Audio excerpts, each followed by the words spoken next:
Yeah, g'day everyone, and welcome to the Gold Coast Titans Frontline Podcast. We are here to talk everything Gold Coast Titans every single week. Today, we'll be recapping our game against the Bunnies. We'll go around the grounds and look at our players in reserve grade, review our team list for this round, and of course, preview our game against the Tigers on Thursday. Before we do all that and more, let me welcome in my co-host Blaze from BKRsport. Blaze, how are you going, mate? I'm not gonna lie, man. I've been a little bit better before. It's been a tough week, obviously, with us losing to the Rabbitohs. But we'll get into it today. But with us, it's not about the result of the actual team we played, because it is a good team in the South Sydney Rabbitohs. I can handle losses to the big teams, but it's just the way of the repetitive losses that obviously have been making it hard for the fan base, and with all the effort that we do put in. So yeah, obviously we'll talk more about it today. But looking forward to getting into it, and then hopefully we get the job done over the Tigers on Thursday. Yeah, fingers crossed. That'd be great for everyone involved in the club. Yeah, I agree with you. It is becoming a real, concerning theme with our season when you look at how great we are in one half compared to another. But let's recap that game, guys. Just quickly before we do, of course, our aim of this podcast is to always, where we can, spread positivity among the Titans fans and bring us all together, because at the end of the day, whilst we might have different views on how our team should be or should be going, we all want the same thing for the Coast, and that is success. So last week, we unfortunately did go down to the Bunnies 46-28. For me, I pretty much echo your thoughts, players. It's not necessarily the loss that hurts. 5 tries to 8. You take that against the Bunnies. I look at them as a premiership threat, and I don't put us quite in that category yet, just being completely honest. I don't think we're quite there. Just on that, like, obviously the preseason on YouTube, I made them my preseason favourites. A lot of people had the Panthers, some people had the Cowboys and whatnot, and I was always thinking that this Rabbitohs team was primed to make a push this year. I still kind of had my doubts about them on that long-term level, with just a few areas of their game, but overall, I do think that team is a very, very good team. So yeah, look, 5 tries to 8. Obviously, it shows that we can attack, we got past one of the better defenses in the competition, but it just comes down to, unfortunately, the same way that we lost again. Yeah, exactly right. And to play devil's advocate, I will say how we lost. We were up 22-16 at halftime. Another game where we were up at halftime. I wasn't quite confident, just because I've sat through a few of these sort of losses now. So I did definitely have a lot of nerves. And I mean, to really play devil's advocate, they were without Latrell Mitchell and Tom Burgess coming into the game, and they did lose Cameron Murray and Jai Arrow in the game. So I thought there was, if we were ever going to beat the Rabbitohs, I thought there was a lot of reasons why, given those, but also the fact we were at home for the first time in 7 weeks. You were there live, so I want to ask, this is off script for us, but how was the crowd there? Was it a passionate bunch there at Seabuzz? Yeah, so obviously, as a lot of you guys are very well aware, I go to every single game, home or away. So it's been a real big drag this last 7 weeks. And to be fair, the opening part of the season, I think we've only had 3 home games before that Rabbitohs game, which was against the Storm, the Dragons, and also, I believe, the Broncos there. I think that's the only 3 that we've had. So yeah, it has been a big drag, and obviously we were looking forward to getting home, and we did get home, and that was great. It was a really good experience. However, obviously, out of all, and I said this before I said this before the game started when I was walking in, 7 weeks away, and our first home game is against the Rabbitohs, who have the largest fan base in the NRL. So we were always going to be outnumbered there. I can tell you, because based on all the years that I've been around this club and been on the drums in the front line and whatnot, I can tell you that I can hear the crowd, and I know when we're outnumbered. And there's only a few teams that actually outnumber us comparatively to the common consensus online that we get outnumbered every single game. But the Rabbitohs always bring a good number. They've always got numbers around the country. So yeah, look, we were outnumbered, but we did our best. It was good fun for the first half, and then it wasn't so much fun for the second half. But overall, good to be home, and the Gold Coast is the best place to live in the world. It is, and I think that's why sometimes teams like the Warriors, Broncos, Rabbitohs in this case, get such a great turnout against us. I think it's a place where a lot of people move to later in life. The Gold Coast is second Auckland. Gold Coast is the second Auckland, man. That's why the Warriors get over here. Oh, no doubt about that. I tell you what, I versed some big Polynesian boys in junior rugby league on the Gold Coast. It was a lot of fun looking back, but there was some big boys getting around. That's for sure. I look at the second half, and everyone seems to have an opinion online. This is the problem. It's a leadership issue. It's a coaching change. It's a cultural issue. I can't really put my finger on it. I think even if we're full strength, Tino and Dave didn't just play Origin. Brimson's on the field, and let's say Kieran Foran's there as well. I probably still think the Rabbitohs do that to us. They're just that sort of side where once they start rolling up the middle, Cody Walker is just able to ball play at such an exceptional level, which was disappointing because we did narrow him out in our preview as the man we really need to shut down. And we weren't able to, but how did you see the second half in that regard? Did you think we could have done anything different?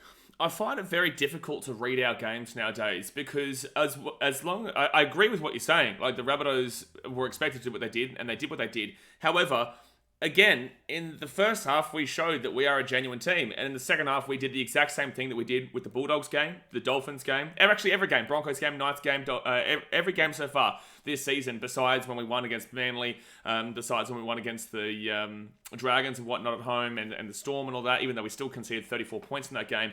The fact of the matter is that I don't know because it's the same thing every single week. So it is just us that is continuously losing these games. Or is it the other team? But I still, because it's so consistent and repetitive, I'm thinking, well, I don't know if that was the other team at all, actually. I actually have no idea if it is the other team. I think it is just simply us. And although the other team wins and they deserve their 2 points because it is us, I don't actually know how to read the games and say, commendations on the Rabbitohs for being able to turn that game around, or same old Titans, if you know what I'm saying. I know what you mean. And yeah, that's a really great point, actually, because you can't really narrow out one team as having dominated us in the second half. And for that reason, it does leave the question to be begged. The only really trend I've sort of been able to pick out, and this isn't 100%, is tries 5 minutes to go to halftime and 5 minutes after halftime. We always tend to concede early in the half or late in the half. And I think from a momentum perspective and also just like the general vibe of the team, how are you feeling? It's never nice to concede a try when we only had to defend a few more tackles there. Well, I can pick that out as a trend. Fun fact on that one: when I at the stadium, wherever I am, whether it's with Matty down there in Sydney or the away front line, or we're at home when I'm next to Dano, I always look over to the person next to me and I say, if we concede in this next 4 minutes, we're going to lose this game. And we do. That's exactly what happens. We concede that try. Look, the Broncos game is a prime example of this at Seabass Stadium, where we were leading, we were doing well, and then as soon as I think it was JC maybe who tried a cheeky play with Reece Welsh up in the line, and then it bounced off I think Herbie Farnworth, and then Reece ended up scoring, or it might have bounced off Reece and then Herbie ended up scoring one of the two. And then from then on, the game just completely changed. And that happens so frequent. And I don't believe... Well, Manly didn't score before half-time. So it's like... It just feels like if you get that one negative thing against us, the team just for some reason folds. And it's a mentality thing. And I've spoken to other people about this in the club, and it clearly is a mentality thing right now, where we just unfortunately can't pick ourselves up from a negative moment and then go again like a team like the Panthers can absolutely do, or even the Melbourne Storm, even though they've had their struggles this season. So yeah, it really is so crucial, and every single time it happens, I'm like, it's done, and that's exactly how it goes. I wonder how much of that is a confidence thing, because you often hear, he's playing with such great confidence now when we talk about individual players. Could that be attributed as a whole team thing? And then in terms of facing adversity, I know Brett White, when he was the defensive coach for the Raiders, did a thing in their preseason a few years ago where they'd play 30 minutes of A's versus B's, and then they would randomly pluck out some of their best defenders and leaders, like Josh Papali'i, hop out, Tarpany, hop out. And the team had to defend their try line. And that's all they did. If the other team scored, straight back to the 10-meter line, play on. And so for 20 minutes, you'd be defending with less men, under fatigue, to really get those comms working. I wonder if we've done something similar. And I guess final point on the last tries. I mean, they scored in the 34th minute through Alex Johnston. Yeah. And then we scored in the 39th minute. So it is a fine balancing act of not putting the cue in the rack and really just hoping to see out till halftime, but also attacking at the same time, which, as we saw in this game, can end up in our favor as well. So, I mean, yeah, I've still got more questions than I do answers ultimately. I think another thing that, and this is when you concede 46 points, just to reiterate, you can never blame referees. You can never blame referees when you're conceding 46 points. However, another thing that happens, and this has actually happened for this club for about 10 years now, or even you can go back to 2011, 2010, when we were good, is that actually maybe not 2010, because we made the preliminary final that year, but when we get one really poor call against us, the entire team just thinks, I feel like it gets into their head and they're like, okay, here we go again. And because people always say, other teams, commentators, everything, if you have a losing kind of culture in regards to you have a couple of losses on the trot, you get used to losing. And I feel like they've gotten used to this so much on the Gold Coast that once that call happens, like for example, the hip drop from Mawaki Fotuaika, around the 40-metre line, which ended up being a penalty. I think it was on Keon Kolomatangi. Now, that's not a hip drop. I lit the ref up in that one. Like, I lit him up. And because they actually scored off that immediate set. Kolomatangi, I think, ran the next hit up. I'm pretty certain Kolomatangi ran the next hit up. So the point of the matter is that he's obviously gone down to milk that. It was no way, shape or form a hip drop, and then we've conceded, and then we concede again. So, although not blame referees, it is still our fault that we concede that, and it is still our fault to give up that momentum and not get it back. The fact of the matter is that these small calls do change games as well to give these other teams, or even us at times, I'm not too sure, but even just every team in general, once you get that small call, you can just make a massive push, and that's exactly what the Rabbitohs did, and see you later. And that goes both sides of the coin as well, because I completely agree with you regarding that call. I didn't agree with it at all. But I think once we do flick that switch, instead of here we go again from a negative perspective, it could become a here we go again. Like, we know we've got an opportunity to dig in for 60 seconds and get the ball back, which is really exciting. And yeah, on the referees calls, such a tough job. But one thing that disappointed me was, and I'm going back to the Bulldogs game here just quickly, was in the first half in particular, people were giving it to us saying, oh, referees on your side, referees helping you. So it's never nice, no matter which side of the coin you're on in regards to that. I want to get your 3-2-1 from the game. Who did you think our best player was? Who's getting 3 points? I think our best player still has to be Tina off the bench. There's definitely some other players that I still thought played well despite conceding 46, but I thought Tina Fa'asuamaleaui, as per usual, was just fantastic. And, our team is still very young, and he's very young. And although he still has a lot to learn as a captain, the fact of the matter is that he's young, he's putting everything he can into it, and backing up from Origin after a massive performance on a Wednesday in Origin to have 156 meters in 50 minutes or 60 minutes or whatever it was gigantic. So yeah, I've got to give it to Tina. And he scored the last try there, which I'm sure people that play Supercoach Fantasy would have loved. Didn't matter too much. Yep. You have him? Yeah, awesome. I have him, in the context of the game, it didn't matter too much, but it was nice to see him rewarded.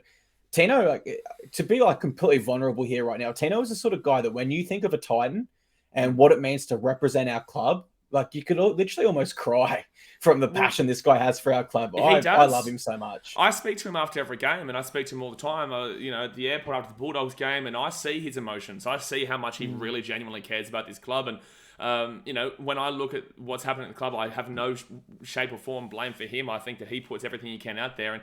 And I've spoken to, Brimmer before, and Brimmer has just been like, oh man, he's just such a leader. He's just such a real solid leader. So it's not like he's not got the respect of the team to kind of push forward. It just seems there's some issue somewhere along the line where the team's just not getting up for that second half at the moment. But once we do, it will click. But who's your three? Are you giving the same to Tino? I went Tino as well, just to touch on what you said there. Yeah, I hate when he draws the criticism post our games. It's a team sport, and you look at some of Tino's numbers each week, some of his effort areas and plays. I don't think he could do too much more. And it's just, this is a guy that's come from the Melbourne Storm system where he's learned from Jesse Bromwich, one of the best props ever, Cameron Smith, Craig Bellamy. He's got a lot to offer for such a young age. 2 points. Who's getting the 2 points for you? Look, there's... I actually want to go out on a limb here, and I want to give it to Tanner Boyd. I know that defensively he did make a few errors in this game, but I thought that attacking wise he'd really improved. And I think that a lot of people lay the blame on us all the time. We originally had not before Ash Taylor. I can't think of who we had, but Ash Taylor was one of them. Toby obviously was one that got hounded. Even Jamal at the beginning was getting hounded. And then was getting, slapped up just before he left as well. And then when he left, everyone's like, oh, please bring back Jamal. It's like you guys were also pushing him out in general. But then we had Toby, and now we've got Tanner, and people lay the boot into Tan. But I thought he had a really good game and obviously set up that first try. His kicking was much better. And overall, I personally would give the 2 points to him. I know who I'm going to give for the 1 point, who you could argue stats-wise definitely should go into number 2. But I just think that based off of all the criticism of Tanner, you can't be scoring 26, 28 points every single week and not have a good 7, a solid 7 in the attacking department. So, yeah, I'll give it to Tan. The thing I like about Tanner is, too, he doesn't try to overstep his mark on the team.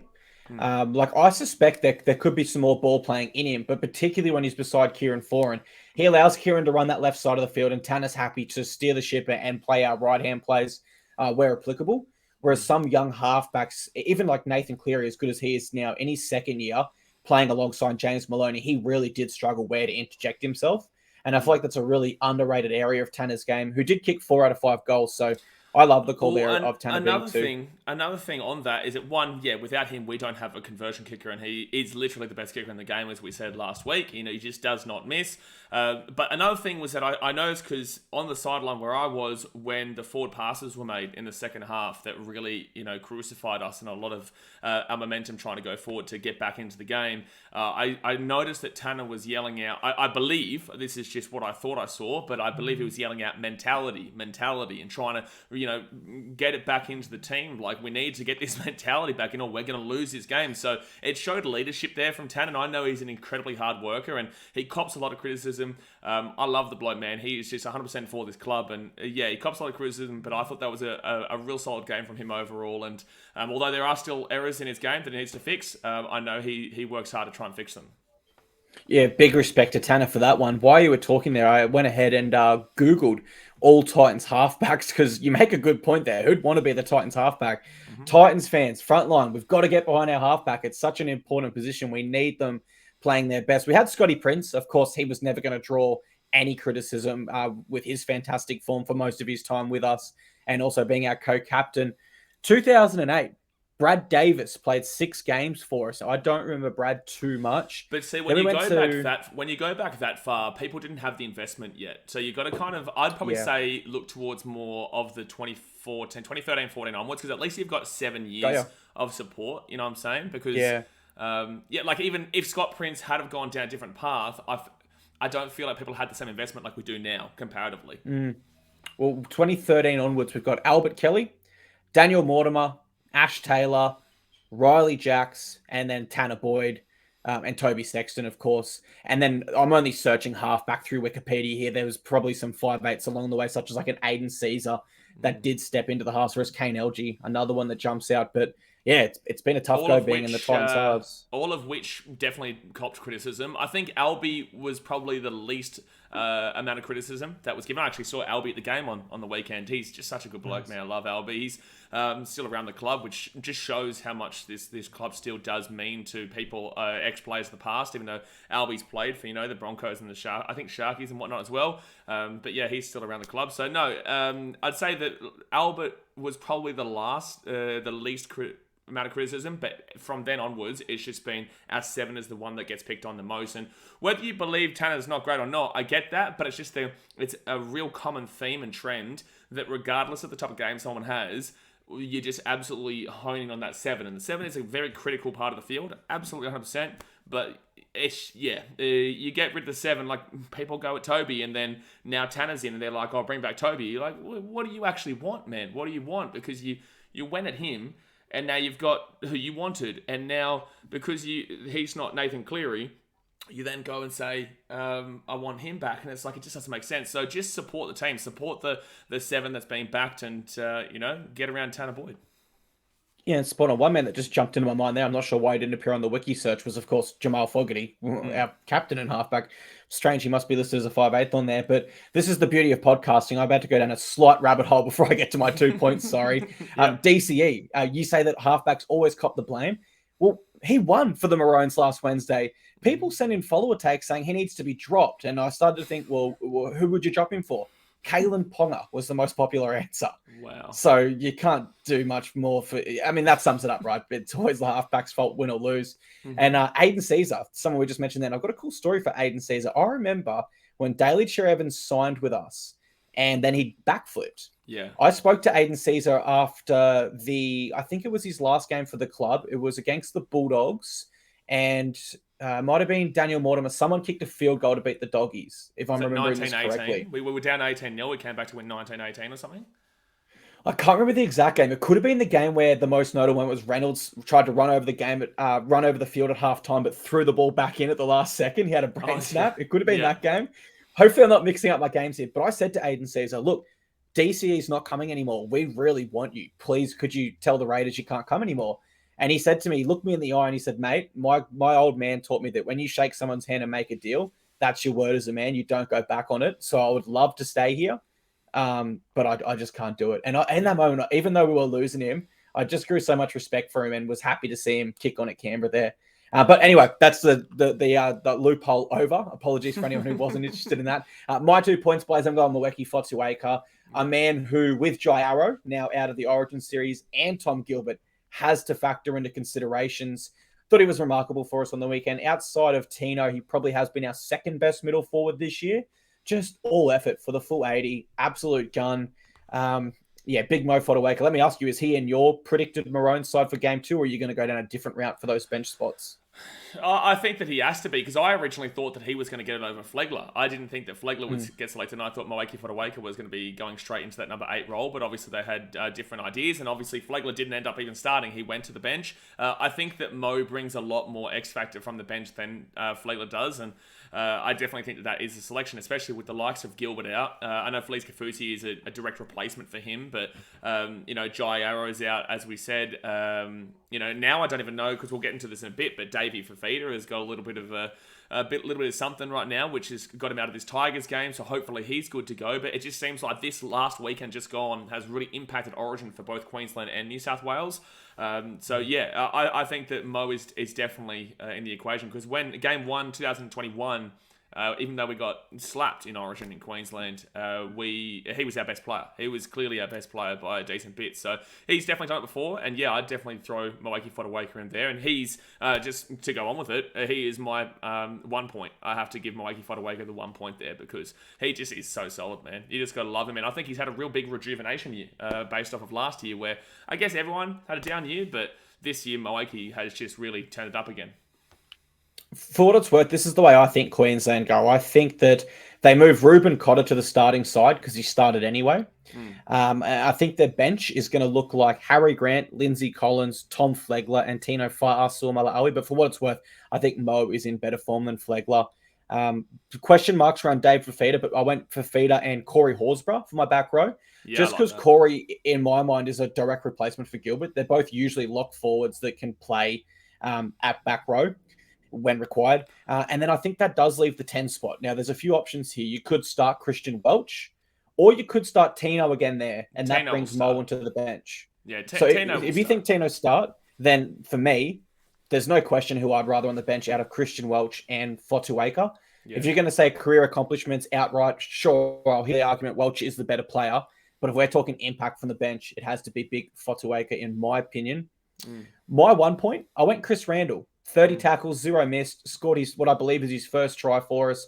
And besides that one nasty moment on Jai Arrow, which unfortunately he will miss 1 week for, outside of that, I thought he was pretty brilliant for us. And especially, in my opinion, a game where he had to be, with Verrills coming back. Obviously, that puts the pressure on Randall there. But if we do go moving forward, Randall starts, defends his heart out, gives us those 30 tackles for 0 missed, and Verrills injects with his attack. I don't mind that either moving forward. I think he's opened up the possibility for that. Yeah, Chris was absolutely necessary, man. Everyone, again, I think we mentioned this last week quickly, but the Greg Marzhew to Chris Randall, it benefited us greatly. We're not worrisome in the wings. Greg is not a great defensive winger, but he's probably one of the best attacking wingers in the comp. But we've got that too. Our wingers may not be incredible defensively right now, but our attack is obviously 26, 28 points every single week. So we have no worries there, and we just haven't had that backup. So Chris Randall comes in when Verrills goes down halfway through the Dragons game, and yeah, he's been a real solid option for us that has really helped us out. And it's unfortunate that he's got suspended for this week, but we've got Sammy Verrills back now, so they're just kind of interchanging between the two in regards to injuries or suspension between Chris Randall and Sammy Verrills. And I guess if something happened to Sammy, we do have Cruz Leeming there as well. Yeah, Cruz Leeming, that was a guy we spoke about last week. We said, how does he get back into the squad? Well, he's got a big opportunity this game to have a blinder and, add another question mark to the hooker equation at the club at the moment. Going through our injury list now on the NRL Casualty Ward, we will look forward to next week and go through our team list. The only injuries I can see that are still active, of course, Jamin Jolliffe and AJ return for us this round, would be Fafita with the concussion, Kieran Foran with his toe injury, and Beau Firma, of course, with his ACL. So we really are starting to get into pretty good shape there. We'll go to next week in just 1 second. Last, I guess, review for the round. This is something we've wanted to do on the show is when we talk about our reserve grade sides. Of course, next year, we believe we'll have our own reserve grade side, so it will be more of a natural fit. But for those that don't know, our feeder clubs are in the Queensland Cup. It's the Tweed Seagulls and the Bears. I'll take care of the Tweed game. Blaze, you go the Bears game. So unfortunately, our Tweed side did go down 34-18 to the Hunters. But I did find some positives from that in us. Toby Sexton, who could factor into our season, particularly if there's injuries or if anything was to happen at all. Toby did score a try, and he had 15 tackles for 0 misses. So a really good effort by him there. And Joe Vuna, in the match review that was written by the Queensland Rugby League staff writer, he called out Joseph Vuna as our best player and said he matched it physically with the big and strong PNG forward pack. So awesome work there. How did our Burleigh Bears go? Yeah, look, unfortunately, the Bears did lose as well. This was actually the pre-game to the Titans and the Rabbitohs game there, so I did get to watch this one. But they did go down 36-22 to the Magpies. Now, the Magpies, that was actually a battle for the top of the table because the Bears were first and the Magpies were second, and now the Magpies are first and the Bears are second. It's only separated by about 14 points differential there, so it's definitely all well and truly on there. But yeah, look, overall, Alec is playing well again. Alec is still playing well. We spoke about this last week. Scored again. 100 plus meters and 30 tackles. He's been fantastic. Mamalo had a double, 160 meters, most of anyone in the game. So overall, man, look, I'm still very confident in how Burleigh are going this season. They lost to a very, very good team. They've actually both the Magpies and the Bears have scored 328 points, exactly the same for this year. Against wise, it's just that the Bears have given up 14 extra points. So these two teams are going, tit for tat right now. The only team that has got a better scoring points than them in the Queensland Cup is the Wynnum Manly Seagulls with 330. However, they've given up an extra 50 points on defense and they're down there in 6th. So, yeah, look, I'm still pretty confident in the Bears. And in regards to the Tweed Seagulls game, that was also in Papua New Guinea. A really tough place to go. That was up there. And obviously, Hunters fans are just, they love their rugby league. Obviously, we've heard that potentially Papua New Guinea are going to be the 18th team in 2026. So, they're going to start to get pumped up. And but I'm still very confident in how the Bears are going. And I hear you. I like it a lot. All right, with that in mind, guys, let's leave last week in the past. Let's look completely forward to next week. Let's leave last week in the past and never ever think about it again, man. That's it. It's a fresh week, Titans fans, and we've got a big game coming up Thursday, which I can't wait for. Let's go to our team list. Now, if you're watching this on YouTube, you will see that pop up on the screen. For those that might be listening as a podcast, David Fifita is the big exclusion for us. He's being rested due to delayed symptoms with his concussion. So he passed his head injury assessment on Saturday, but because of the short turnaround and the fact that he could have to play Origin, the club's made the precautionary decision just to stand him down. So that means Cleese Haas and Joe Stimson are our back rowers. Brimson returns ahead of schedule from his hamstring injury, which I'm really excited for. Nervous, just because hamstrings are so unpredictable, but touch wood, Brimo's got this, and he's at fullback for us. So that means young gun Keanu Kinney is into reserves, and Jaden Campbell remains at 5'8". I like that a lot. Jaden's shown some really promising things in attack last game. Brian Kelly, he comes in at center. So that means Philip Sammy goes to the wing, and Jojo Fafita actually drops out of the side. I think that's a little bit unlucky. And of course, Chris Randall, we touched on it before, banned 1 game for dangerous contact. So Sam Verrills takes over the 9. That means Cruz Leeming takes over that bench spot. And Jamin Jolliffe is back, our big Irish international. Big Jimmy, we love him. Mate, what do you think of that team list? Anything surprising to you? Anything you like, don't like? Give us your thoughts. Yeah, look, I think that just to quickly go over Keanu Kinney's debut against the Rabbitohs there, obviously AJ has come back in now, the Brimdog Millionaire is the fullback. I thought that Keanu did well considering that it was his debut against a really good team. Obviously, was never going to be perfect. If you're taking on a team like the South Sydney Rabbitohs who can just put points on, they've got guys like Cody Walker there and Cookie and whatnot that just tear you up. And I thought Keanu was very, very solid. So I'm really excited to see his future when he gets more of a crack. But obviously, the big thing with our club right now is that we do have effectively 3 fullbacks. And this is the thing with Jermaine Buller that people keep going, oh, why'd the Titans get rid of Buller, who's gone to the Tigers and is killing it? He was never going to get a go. We've got AJ Brimson, we've got Jaden Campbell there, and also Keanu Kinney. I am somewhat surprised that Justin has left Jaden in that 6, but I'm also kind of happy that he's left Jaden in that 6 because one game does not define him as a player, and I still believe in him as a 6. But it wasn't the greatest game there for JC. He's going to be a harsh critic on himself as well. But I do believe in him. I know that he's 100% for this club. And then AJ Brimson in that fullback. But I'm surprised that I would have thought that Justin was actually going to put AJ into that 6 like he was last year with Tanner, where we were starting to get a couple of wins later on in the year. But I just do still like that. But yeah, it is unfortunate for Keanu. But he will get his turn. He's just got to wait his turn out. And then, yeah, with the forwards, it is unlucky that Davey Fafita is not there, but at least now we've got Sammy Verrills starting in that hooker role, who is our preferred hooker. No disrespect to Chris Randall at all, but Sammy Verrills was the man that we actually did go out of our way to sign to fix a lot of our issues. So Sammy Verrills was fine on the weekend when he came off the bench for a little bit, but overall, be good to see him start there. And we see Cruz come back into that interchange. But obviously, the big one for me, as I really went over last week, was Jimmy Jolliffe. He was running for 200 metres pre-season. He is just such a beast of a player, and we've really lacked that kind of physicality with a guy like that to come on. So what, Tino and Moaki are off, well, we've still got Jimmy Jolliffe to come on there. I really like that. Personally, for me, I still believe that Joey Stimson was killing it in the preseason as well in the front row. I would have preferred to have him in a more of a front row area rather than starting that back row. I think he's a great player when he's that prop, but I still just have a little bit of concerns on the edge there. So overall, I like the team, but Jojo would feel unlucky. He'd definitely feel unlucky there. It wasn't the greatest defensive effort there against the Rabbitohs, but then again, every team goes up against that left-hand edge of Alex Johnston and whatnot. There's a reason why he's the 4th highest try scorer in the entire history of the NRL right now, because the Rabbitohs always love going down that side, and unfortunately Jojo got caught out. I don't know if that's the reason why he's gone, but Shuppy and BK, Loffy and Philip Sami, I can't really complain with that back line. Would you agree with what I said? Yeah, I agree with majority of points there. Actually, we'll circle back to Keanu Kinney. 19 runs for 135 metres. Most runs, most metres of any of our backs. So really impressive for someone in his first game. We've got to, respect that as fans and appreciate that. For Brimson, returning at fullback, I always thought we'd return Brimo at 14. And that's not to say that that's his long-term position. Of course it's not. He has to be a starter, but just because of the soft tissue injury and the nature of hamstring injuries, where if you do it once, you are immediately much more chance to do it again. But I guess with 4 and out, that's the cards that we've been dealt, so we've kind of have to go with that.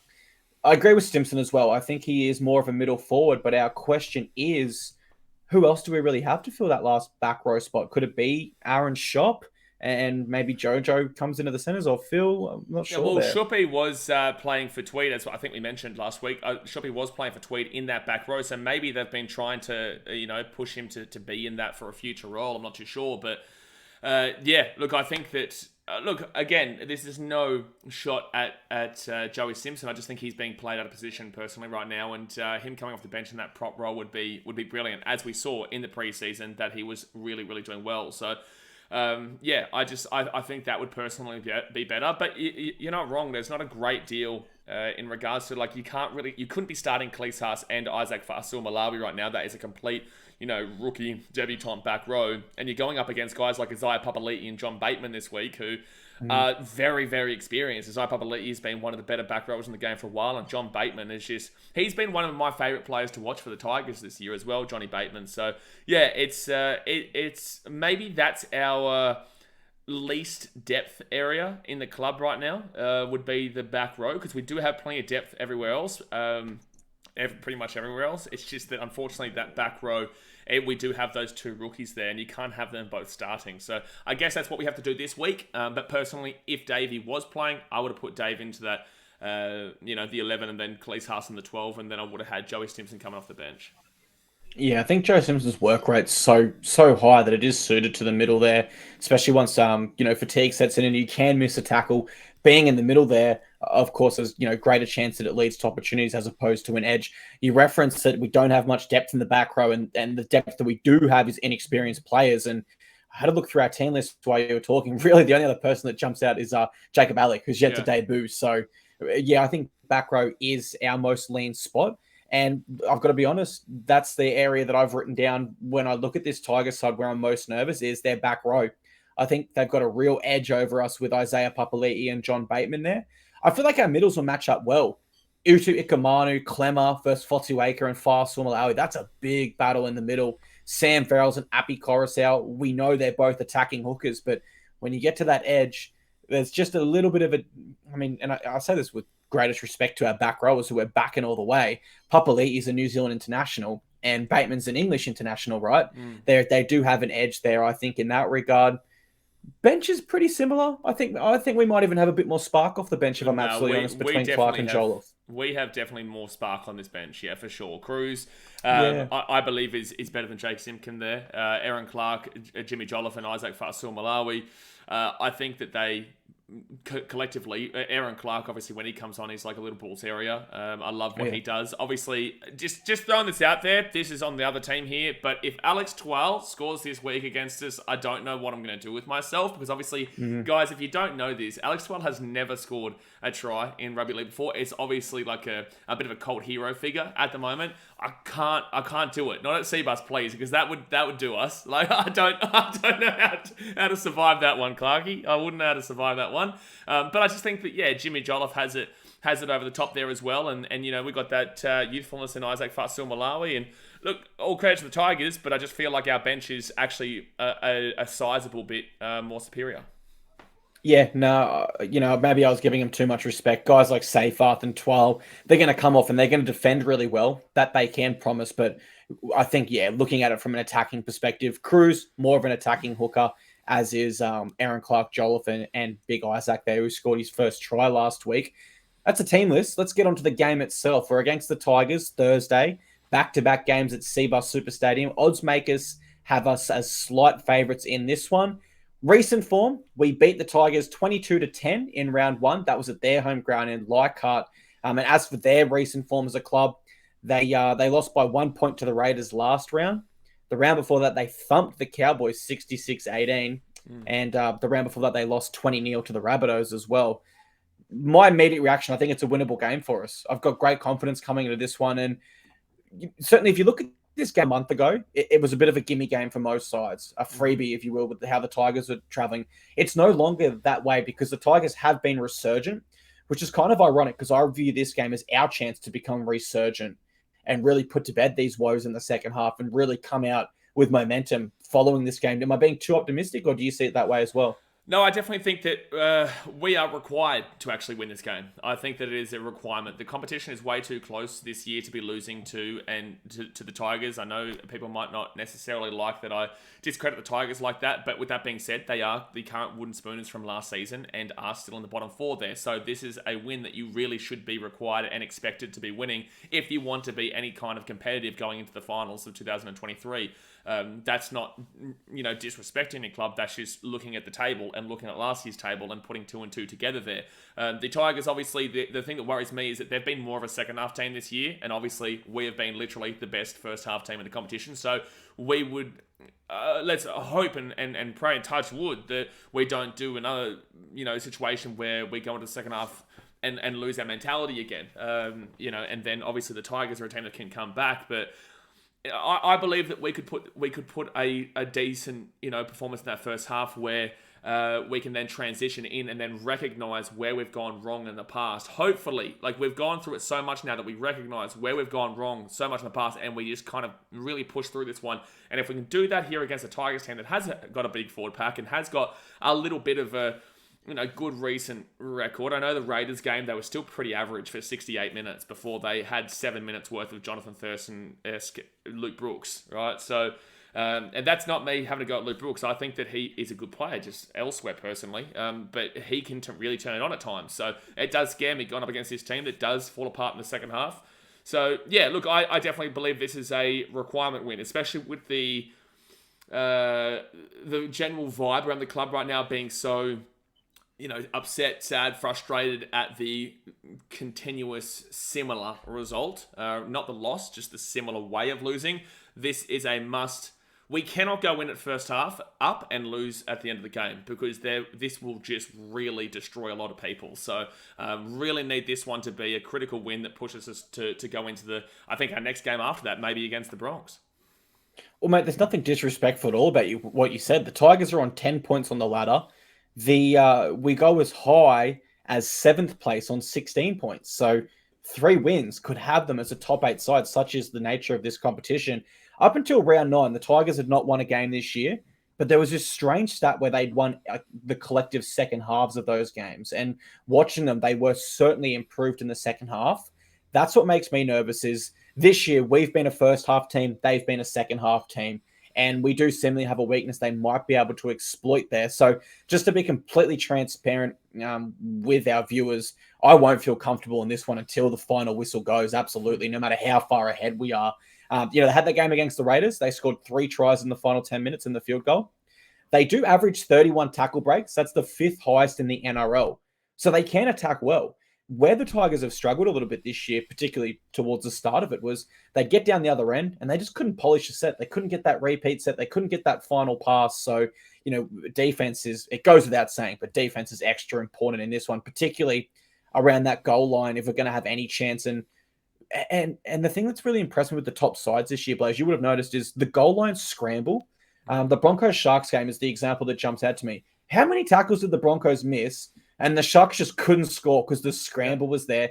I think that's the exact attitude we need on Thursday night. But see, we had this against the Tigers in round 1 when we were down there at Leichhardt. When I was there, it was a tough game. Like, we won the game 22-10. I think that was the score. But it was a tough game. We were on the defensive back foot the entire game pretty much. And it gave me a lot of confidence for our season, regardless of who we were playing, because we were able to have that scramble. We were able to defend collectively. And I spoke to Brett White afterwards and I said, this team looks like it's got a good, defense in it. And it looks like you're doing a really good job there. Obviously, that was before we then went on for the rest of the season and we've had those issues. But overall, the last time we really had that real solid collective defensive effort was actually against the Tigers back in round 1 at Leichhardt. So it does give me a little bit of confidence there. And as fans, all we can do is support this team. And as much of a tough time as it is, I know this team has the genuine ability to be great. It really does. And that's why I'm the last person to leave the stadium, usually, every single game. I wait until Justin comes out. And Justin didn't come out until 2 hours after the game this week. So I waited there with Antonio right to the end. I spoke to the boys. I spoke to Justin. And, we're all very collectively believing in what this team can provide. And I know that this is a game that we should be putting to the sword. And really, it should be our clinical game that we just take away from them. Mate, I love that passion. It's almost unrivaled across any other NRL fan base. And as Titans fans, we are very lucky to have someone like you with our club. That's amazing passion, to be completely honest with you. I think for this game, we saw what they can do once they get a roll on with the Cowboys game. Now, I'm not sure how much of you can attribute to that of the Cowboys just being shocking, but certainly when they're scoring 66 points, I think it was, they can roll on with some attack. And, the final 10 minutes against the Raiders, the Panthers win. The Tigers have had some brilliant moments this year. It's our job to make sure they don't have them against us. So I went to set completions. They currently completed 1% higher than us. I wasn't too concerned with that stat at all. But I tell you what, I literally almost fell off my chair. I'm not kidding you. The Tigers have missed the least amount of tackles on average across the league this year at 23 per game. Yeah, that's crazy. Yeah, that's actually a bad stat. Yeah. Because they didn't win 9 games in a row, but they still missed the least amount of tackles. I don't know what to make of that. I can't make sense of it. What I would say, there must be an error. Well, if you go back and have a look at their early games, they weren't actually getting completely blown off the park, the Tigers. Like, everyone obviously means the Tigers and laughs at the Tigers, and look, kind of fair enough as well, because they have been really poor the last few years. 13 years since they last played the finals in 2011, 12 years. So they are justifiably memeable at this point. However, this year there has been a real push. They're very similar to us in the off-season, where they've really focused on a lot of their forward areas. And I feel like they went out and bought some really, really solid forwards. It's just their backline that really does usually lack. So if they can find a backline to lack, if we can find our defense to click, we are genuinely a top 3 team, in my opinion. I genuinely believe it, because we are undefeated in the first half. If we can continue that defense into the second half, we're a top 3 team. But unfortunately, that's what we need to focus on. And for the Tigers, it really does come down to their attack, because when they're 1 through 7, not a great deal of those players would actually get too much of a gig at other teams. So That's what they need to work on, is their attack. And if they can get that going, our defensive unit isn't fantastic. But then again, they better be on their best defensive game, because our attack is still able to put 26 points past the Rabbitohs, 26 points past the Broncos, who obviously were very scrambly against the Sharks there. So we've still got that real big benefit of the attack. I don't want to be conceding more than... in an ideal world, I don't believe we should be conceding more than 14 points this week. We scored 26 against the Rabbitohs, didn't we? Yes. There's something about that number this year. Points. Oh, 28. Okay, sorry. I was going to say, because there was that game of 5 in a row. We scored 26. Was that the number? Yeah, and we only won 2 of those games, mind you.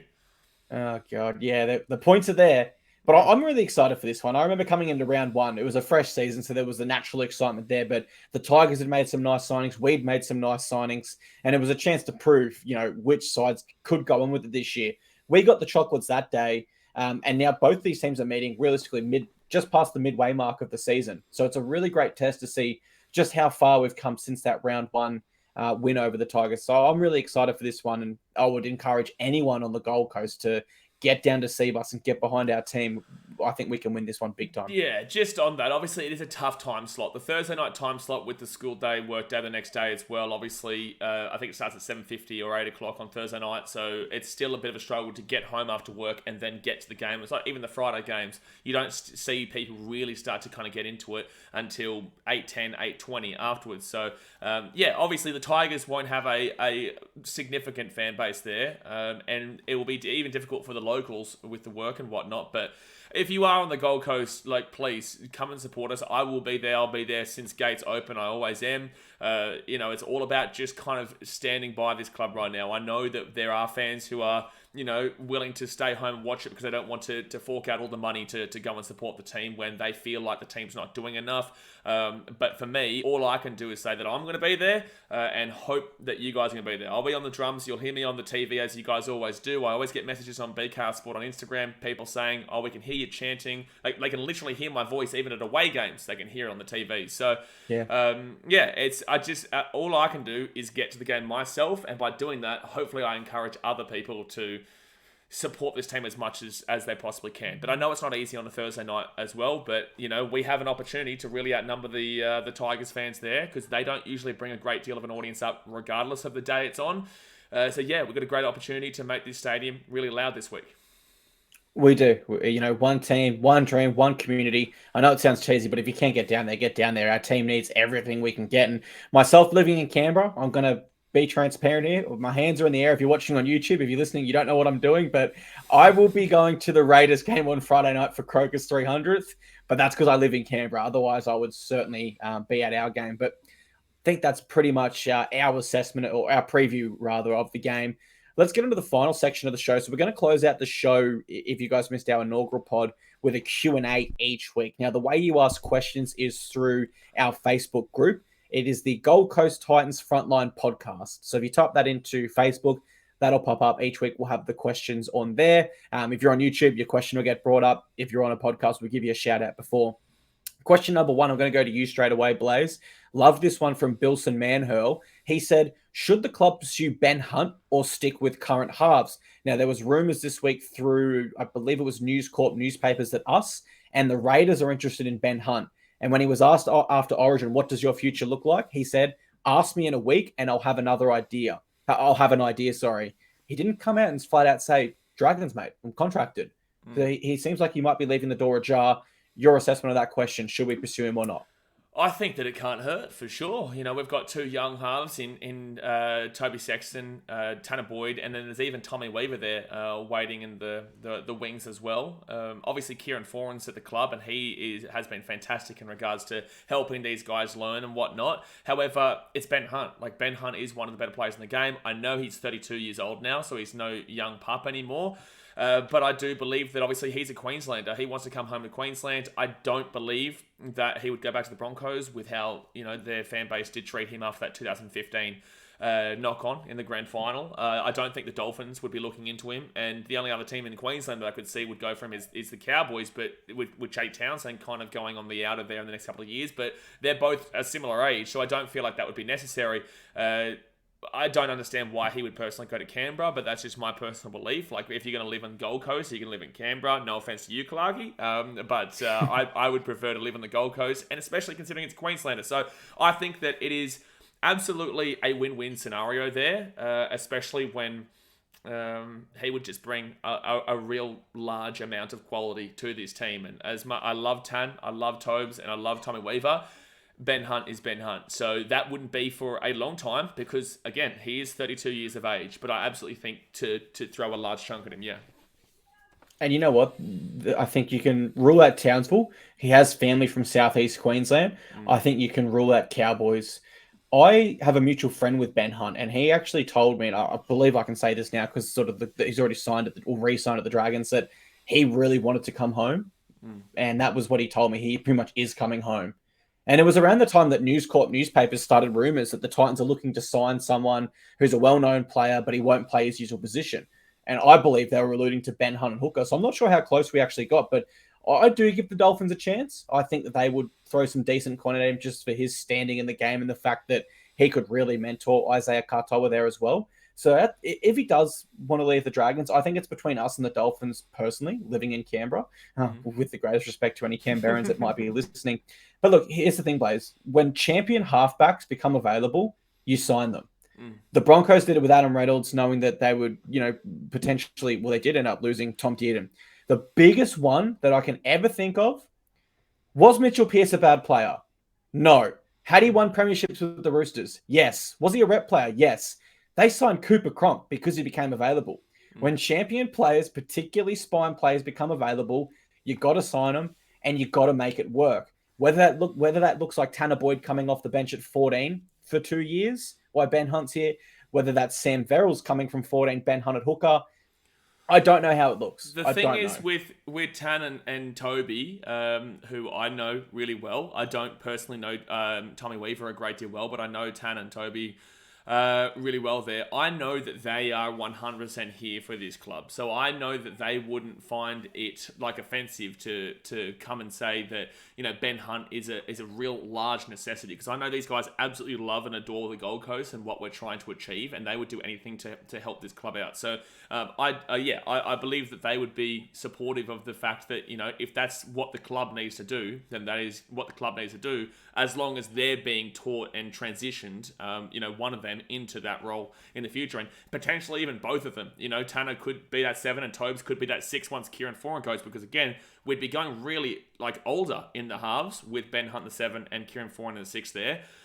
But with the fact of the matter is that they would be, mentoring these guys, Tommy Weaver, Toby Sexton, and Tanner Boyd. Spot on. I mean, you look at Reynolds at the Broncos, the importance of having a captain halfback that's experienced, that's done it all like Ben Hunt has, and Reynolds. The whole team seems to lift around them. So I'm going to say yes as well, Bilson. But of course, it is salary cap reliant. If it's at the expense of losing, let's say back rowers where we're already short on, I would say no. But if it's within our salary cap and it balances out, then for sure, I think you've got to go after champion players when they become available. Our next question was from Kennedy23 on Instagram. He said, are the Titans genuine contenders in the next 5 years? I'm going to say yes. I'm not sure how much of that is optimism as a huge Titans fan, but I do believe in this club. I do believe in the direction we're headed. I like some of our recent signings. I like some of our work in the back of office department. We've got new coaches coming in like Whitey, who we've seen at the Raiders can take teams to grand finals with his defensive structures. Holbrook's won premierships in the Super League. So, yeah, not sure how much of it's optimism, Blaze, or how much of it's bias, if you will, but I do believe we're headed in the right direction, and I could see a world where in the next 5 years, when players like Tino, Dave, all more experienced, AJ Brimson, more experienced, could even be our captain at that point, a co-captain, with Tino. I look at it in a very positive way. I think we could do it. How do you feel about that question? Well, you know what I'm going to say, because I 100% believe it. I originally thought the trajectory that 2023 this year was actually going to be a year that we were genuinely starting to push up. I said this back in 2020, and honestly, we have all the I would say, recipe to actually make it a really successful year this year, based off of our first halves and how the club is as a whole. But unfortunately, just something hasn't clicked just yet. But we still have that ability with that run home later on in the year to show how quality we really are. So within the next 5 years, we've got that Queensland Cup team that we would have had that we spoke about last week and today as well. We would have, the general community. We've got Marsden, PBC and Keebra, those young guys coming through. Steve Mitchell is great. Dennis Watt's great. We do have a great club here, and we are building towards something. It's just that unfortunately, right now, it is one of those real frustrating periods where we know it's this close. Like, it is literally this close. Everyone has this same viewpoint that it is. We're 30. I said this to one of the staff over the weekend that we're 30 minutes away from winning a premiership. Like, I genuinely believe this team is 30 minutes away from winning a premiership, because up until the 50th minute, we are fantastic, and then we unfortunately just drop off a cliff. So actually, no, I think I said that to Justin at the end of that night, that we're 30 minutes away from winning a premiership, and we all laughed. But you understand what I'm saying. Like, if it isn't for that, and I know that the game is 80 minutes, but the fact of the matter is that when we're literally this close to being really, really competitive and significantly relevant, to the competition. So yes, I believe within the next 5 years, we definitely have the ability to win the competition. And I remember last year, or maybe a couple of years ago, maybe 3 or 4 years ago, I think it might have been Steve who came out and said that by 2030, was it that we needed to win 2 premierships, or was it 1 premiership? Yep. 2 premierships, and I think it was an NRLW one as well was the goal. Well, we have a good NRLW team this year. We do. We'll speak about NRLW when the season starts, come back more around. But Steve did say that we were going to win 2 premierships by 2030. We've still got 7 years before the end of that. And look at Penrith, 2019, no one thought anything of them. And then bang, bang, bang. Grand final 2022, grand final premiership winning teams in 2021-22. So yeah, within the next 5 years, I absolutely believe we can. Mate, can you see my second monitor right now? Because while you were talking, I brought up Penrith's history of the ladder. And I was going to make the point to feed onto what you're saying. I think of when the Roosters, they went back-to-back, they started that 2018 season quite poor. A lot of people were saying, Teddy wasn't the right signing, etc. Look what they were able to do. Penrith Panthers, 2019, they finished 10th. That was the first year Ivan Cleary returned. Didn't freak out. He pretty much said, still, believe in us, we are going the right way. And here's an interesting stat. So that season, they averaged 12,000 crowd. Next season, it dropped down to 5,500. Oh, COVID, of course. That's COVID related. Disregard what I was going to say completely. I was going to say that would indicate the fans stopped to believe. How could I forget there was a global pandemic? My bad. Yep. Sorry, guys. 2019, they finished 10th. Then the next season, runners up, first on the ladder. Season after that, second premiers. Last year, of course, first premiers. And they've only lost, over the past 3 seasons, 8 games. Not including this year, of course. Which is, I'm not saying we're going to get to that level of success, but certainly the Penrith Panthers. I don't think there's any limitations to it. I genuinely don't believe there's any limitations to getting to that level of success. No, I don't think there is either, but I guess I make the point that success doesn't even have to look that sharp. Success for us could be finishing top 4 and giving ourselves every chance to, go that one step further. The Panthers are a remarkable side, and I just want to point out to fans that it was only 2019 they were missing the finals, but their fans were being told to believe because something special is coming. Kennedy 23, fantastic question, mate. Hopefully we weren't too biased, but we are. This one's from I'm always going to back in my team, man. No matter what, I'm always going to back in the team, and I genuinely believe in what I say. I'm not just, talking nonsense just for the sake of it. I genuinely believe in what I say. And I think that's so important. I love that Steve Mitchell came out and said that this is our goal in the next, or by 2030. Visualization, it's really key. Mm-hmm. Final question here. This one's from Adam Brown. I'll throw to you straight away for this one. We actually sort of spoke about it a little bit when we spoke about the team list. It's where should AJ Brimson play long-term? Fullback, halves, bench, centre. I remember Mel Meninga a few years ago said he thinks his Brimo's best position is hooker. So there's certainly some options for Brimo. Where would you play him? If I was the coach, I am getting nervous about the constant re-entering of the hamstring, the hammies. And I think that I personally would love him in the centres. I think JC as that fullback and AJ into that centre role. He's a great defender. He's a really good defensive player. And obviously we need that in the centres right now. And obviously has that electric attack. You do lose a little bit of that elusiveness and that attack with him going to the centres. But I do believe that if we are to keep JC and also AJ, but then we've also got Keanu here. The fact of the matter is that, as long as AJ doesn't do his hammies again this year, or one of his hammies again this year, I would obviously keep him in the fullback. But if it happens again, I do worry about that injury continuously going in. The fullback role is something that is really, consistent with that kind of injury. So chuck him into the centres where he has to do a little less work, but also has a really significant impact there still. Yeah, I mean, I feel like I can't add too much more to that. I just echo it completely. I had him in my centers in my Titans predicted preseason side. A lot of people disagree with that and said he's wasted there. And I completely agree with you. He is the fullback until he's not the fullback. And of course, by that, I mean, we need to consult him. We need to work an entire preseason with him into potentially the centers if that's the way the club wants to go. Maybe that could also involve Shoppy becoming a back road permanently.